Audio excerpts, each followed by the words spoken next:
Now it's Michigan Congressman Thaddeus McCotter. He's on the House Financial Services Committee. Good morning to you, Congressman.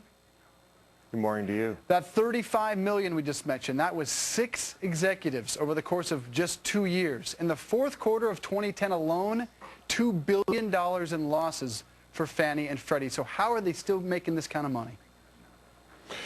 Well, what we've done in the House Capital Markets and Government-Sponsored Entities Committee is we've worked with Bill H.R. 1221, which will try to put an end to this and put them in a pay grade according to what other people within the government make rather than what they've been making at Fannie Mae and Freddie Mac.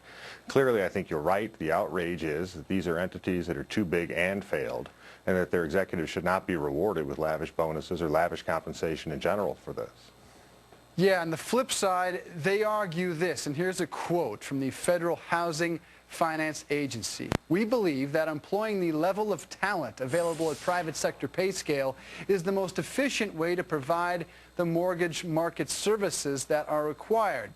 What is your reaction to the concept that, well, in order to get out of the mess we're in, we have to pay top dollar to the most creative and brilliant executives out there? Well, based upon past performance, what you see is that their argument boils down to you have to continue to pay the people who caused the problem to fix the problem. And that sounds a bit dysfunctional to me. Yeah, you're looking now at the pay of a couple executives at Fannie and Freddie, $4,300,000.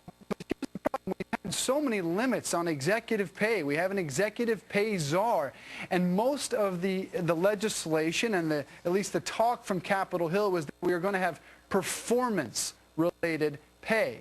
So how did Fannie and Freddie escape those performance incentives that were supposed to be installed?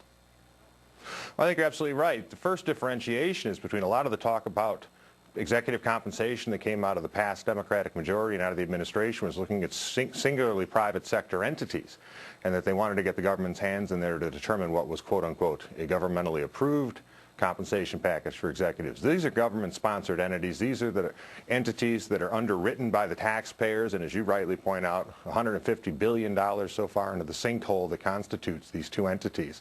And the government didn't seem to have a problem with that.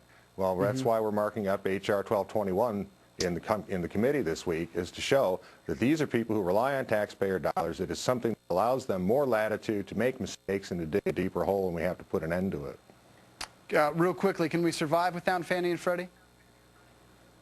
Well, I think the Free Republicans have anything, especially the talent that we currently see running those. All right, Michigan Congressman Thaddeus McCotter, thanks so much for being with us this morning. We appreciate it.